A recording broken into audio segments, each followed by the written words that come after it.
For more on the crisis in Libya, we can now cross live to the US and talk to radio host Stephen Lendman. Thanks so much, Stephen, for joining us here on RT.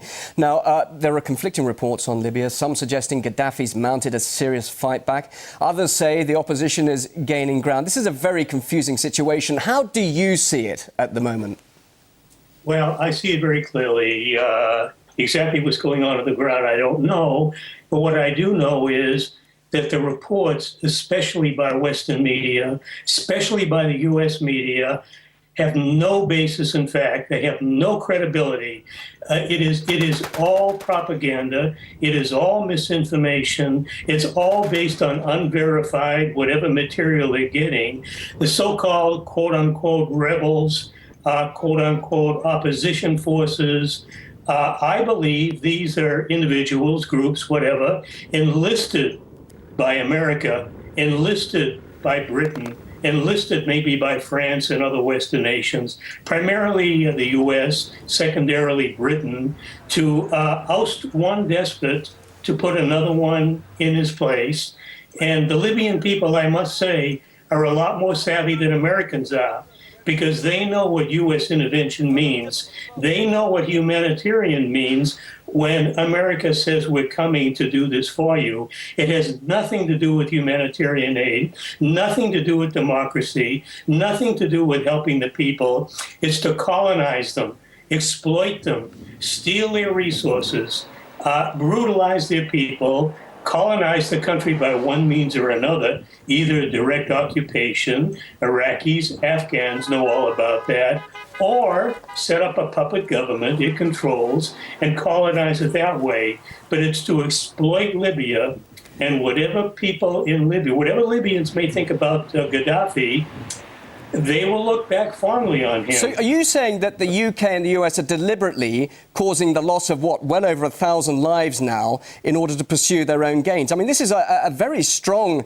and controversial argument you're putting forward there.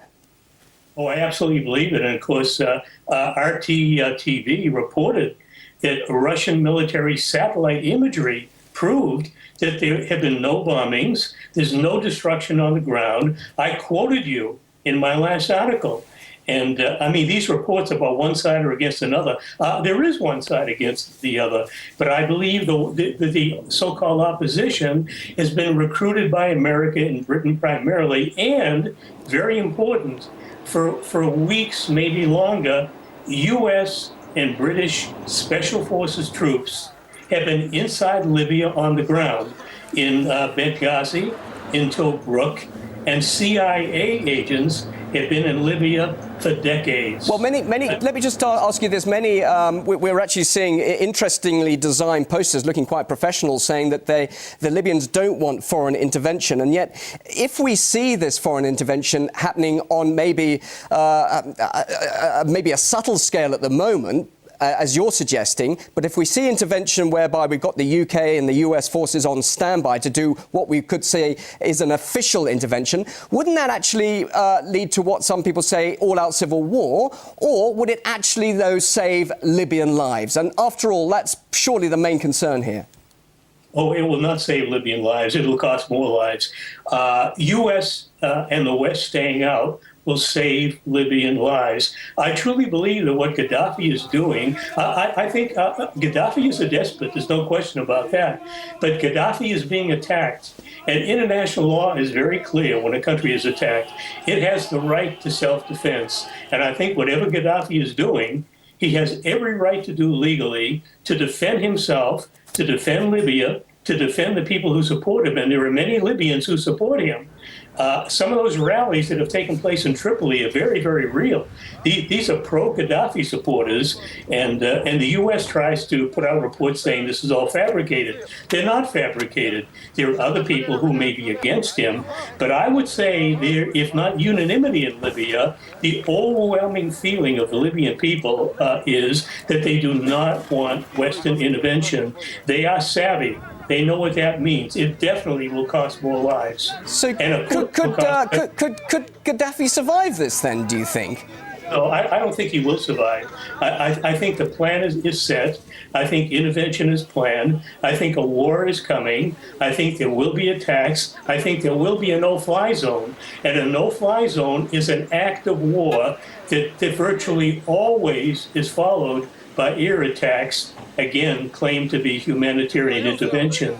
Iraq is the most prominent on my mind. Yugoslavia in the 1990s was the other one, using this as a provocation to wage war and destroy the country, balkanize it. Stephen, many would be people are saying to you, though, that people are dying. We see reports of the Libyans saying, please help us. All right, put aside Western intervention. What about the idea that maybe Libya's neighbours, Tunisia, Egypt, the military there, which of course are now in charge of those countries, should they not be playing a part in this, along with the Arab League? Well, the only problem with that is these countries are very much subservient to Washington. So if the Egyptian military came in, the Tunisian military, they would literally be arms of America, especially Egypt. I mean, we supply Egypt with on the order of $1.5 billion a year military aid. They basically take their orders from the Pentagon. And if they come in, it would be a proxy force representing Washington. To me, that would be a terrible idea. So many people might say, look, you're saying leave the country to its own fate. There are those who say if you do that, then a vacuum will be formed. After all, where has there been a coordinated opposition for the last 42 years there in Libya, and could actually make way for an Islamic fundamentalist state? And many argue in the West that that could actually happen. What do you make of that? Oh, I'm not worried about a fundamentalist state. But I don't think Washington worries about that either. They only are concerned whether they have a leader that they can 100% control. They don't care whether he is a religious fundamentalist, a dictator. The one thing they do not want is a Democrat. A Democrat is anathema to Washington. And fundamentalism, whatever, that is off the table. Independent forces coming in, that might be a fine idea, but not the ones that the West chooses. Let Libyans choose the independent force they would like to come in to serve as peacekeepers or whatever. So let's quickly widen this argument away from Libya and see what's going on in the wider area, North Africa and the Middle East. Some are saying that what we've seen in Tunisia and Egypt is the start of a wave of a democratic movement throughout the region. You wouldn't agree with that? Oh, I believe that the people passion is very, very real. The Egyptians, the Tunisians, the Yemenis, the Algerians, the Jordanians, the people on the street are very real. What they want is very real. And in most of these countries, all of the ones I just mentioned, Libya is a little different. Libya does not have the deep poverty and unemployment that these other countries have. But in the other countries, it's a combination of repression, poverty, unemployment, lack of services that they need. These are the and democracy. These are the changes they want, but they're not getting it. The Egyptians have got nothing. They got rid of Mubarak, and the Pentagon and the Egyptian military did the pushing. And what do they get in its place? They got a military junta controlled by Washington. That is not democracy. That is not freedom. And the same thing has happened in Tunisia so far. They got rid of Ben Ali. They have got nothing in return for us. OK, Stephen, we'll have to leave it there. It's been a lengthy conversation with you. Very interesting to hear your point of view. Thanks for joining us live from Chicago. Radio host Stephen Lendman. Thank you so much.